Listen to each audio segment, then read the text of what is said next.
আরে ভাই, এভাবে হাত দেখান কেন? সামনে তো কেউই নাই। এই তুই এরকম করস কেন? আমার অভ্যাস হয়ে গেছে, তুই বুঝিস না? আমার কত পথসভা কত জনসভায় হাত এইভাবে নাড়াইতে হয়, এটা অভ্যাস এটা। আর আপনি তো প্রতিবারই পোস্টার ছাপান, নির্বাচন তো করেন না। এটা একটা বিরাট ক্ষতি না? এই তুই রাজনীতি বুঝোস? হ্যাঁ, আর তুই আমার ভাই ডাকস কেন? তুই আমার চেয়ারম্যান ডাকবি, তুই আমার ভাই ডাকবি না? হ্যাঁ, আর রাজনীতি বুঝোস? এটাই তো রাজনীতির মধ্যে পলিটিক্স।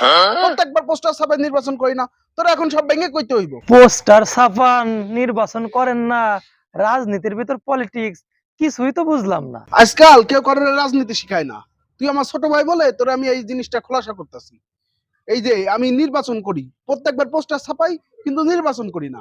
এটা একটা বিরাট একটা লাভবান একটা ব্যবসা, তুই বুঝিস?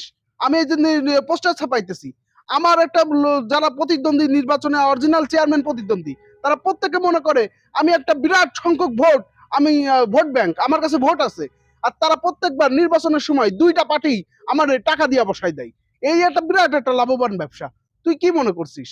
আর এই যে আমার একটা পরিচিত হয়ে গেছে, জনতা চেয়ারম্যান, এই যে তুই মাত্র আমার চেয়ারম্যান ডাকলি। আমি আপনারা কোন সময় চেয়ারম্যান ডাকলাম?